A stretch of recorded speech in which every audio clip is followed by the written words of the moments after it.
human food from animals might represent a stronger lever for climate change mitigation than was indicated by a study reported here last week.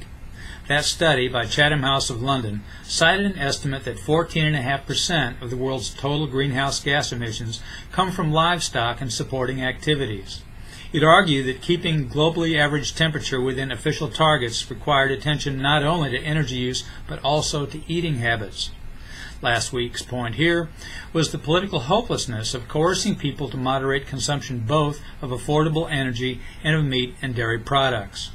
As knowledgeable readers pointed out, even higher estimates exist for emissions related to production, processing, and transportation of the animal protein people consume. A 2009 article in World Watch by the late Robert Goodland of the World Bank and Jeff Anhang of the International Finance Corporation assessed the share of greenhouse gas emissions caused by humans worldwide and attributable to livestock products at 51% or more.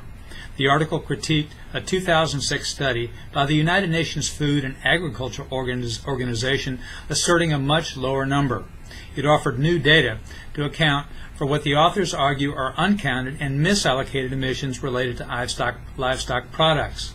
If this argument is right, the article suggested, it implies that replacing livestock products with better alternatives would be the best strategy for reversing climate change. Two political constituencies might cringe at this: farmers pasturing livestock and lovers of meat and milk.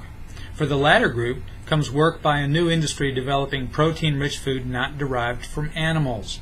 Microsoft magnate Bill Gates, who invests in some of them, claims not to be able to taste the difference between meat from livestock and the other kind. And for farmers, good news.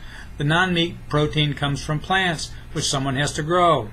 The Goodland-Anhang view has its detractors, of course, but it raises the tantalizing prospect of energy politics driven by something other than unquestioning, myopic damnation of fossil energy. I'm Bob Tippie, editor of Oil and Gas Journal, and that's the editor's perspective that appeared first in text at www.ogj.com on December 12, 2014.